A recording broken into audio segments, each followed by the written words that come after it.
Okay, so we're going to have a go at filming some of our slides today, and I can hopefully have a go at talking you through some of the things as well, which might help you as you're reading through your packs or you're reading through your OneNote. You'll be able to listen or watch this video, and hopefully it'll just give you a bit more insight into what we're doing. So the previous 2 days this week, we've looked at calculating the perimeter of a rectilinear shape, remembering that rectilinear means a shape where all of the sides meet at a right angle.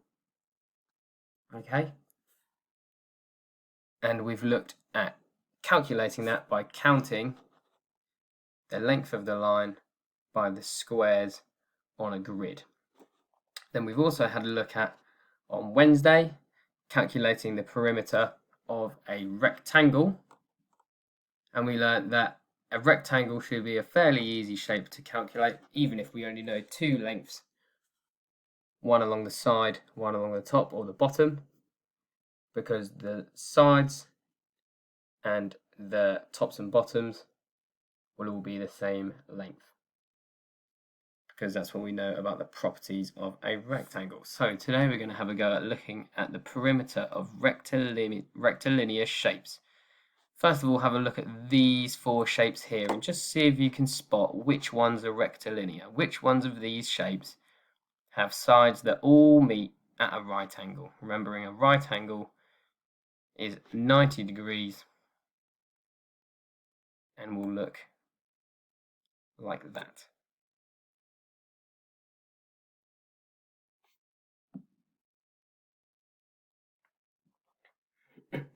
So you should have ticked this one and this one. The reason this one's not is because if we look at the angle here, we've got an obtuse angle, meaning it's greater than 180 degrees, and an acute angle, which is less than 180 degrees. So although we've got some right angles here, which meet at 90, we've also got some which don't, and that's the same for this one here. We've got an obtuse angle here and here, here, and here, despite having our 2 right angles here. So let's have a look at this. We've got a garden, which is a rectilinear shape. You can see that we've got some nice square edges, some nice right angles here. So we know that this is a rectilinear shape. So it should be fairly easy for us to work out the perimeter. So all we need to do is add all of these numbers up here. We can see all of the lengths of all of the sides. So all we have to do is add them all up. So we've got 7, add 3, add 3, add 2, add 4, add 5. Now we can use our number bonds or our number facts, and we can make this a little bit easier for ourselves. So we know that 3 and 3 is 6. So we should know that 6 and 4 is 10, making sure that we've ticked off the sides once we've worked them out. 3 and 3 is 6, add 4 is 10, and then we've got 2 and 5, which is 7, to bring us to 17. And we should know that 17 add 7 will be 24. So we've got a perimeter 24 meters.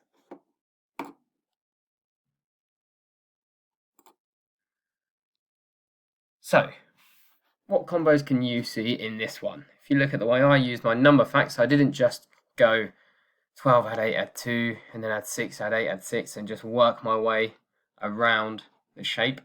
I looked at the ones and I thought, what can I pair up here? So what can you pair up here? Have a look.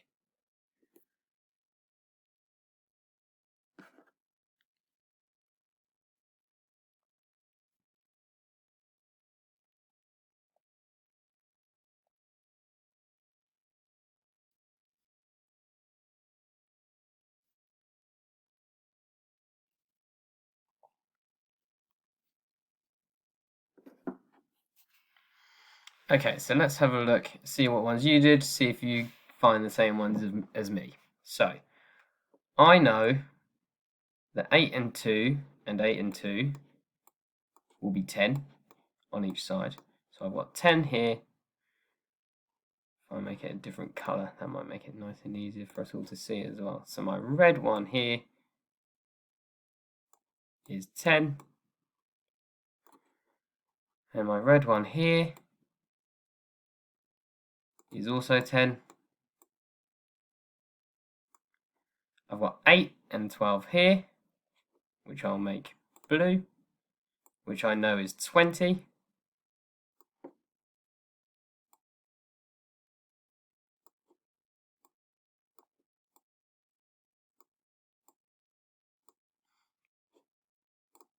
And I know that my last one there then will be 6 and 6, which I know is 12. So I've got 10, 10, 20, and 12.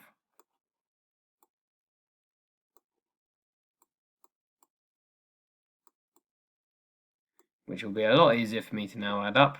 I've got 10, 20, 30, 40, 52. So the perimeter of the lawn is 52 meters. Right then, let's have a look at this. We've got some penguins at the zoo. And they're having a look at their new fence, and we're trying to work out what the perimeter is. So we've got, as you can see along here, we've got side A, but we don't know how long side A is. We also don't know how long, I'm going to call this one side B. We don't know how long side B is either. So we'll have a look at A first. While we don't know the length of this whole line here, if I go back to red, we do know the length of this line here. And we also know the length of this line here. And if I was to grab this and move it across, we can see that it joins up and it's the same length as side A. So I can work out how long side A is by looking at these two red lines and adding 6 and 3, which is nice and easy. If I can find my pen again, 9. Remembering to add the units as well. 9 meters. Why don't you have a go at doing B? So try and find the lines that we've used for all the lines that we will use, and then add them together.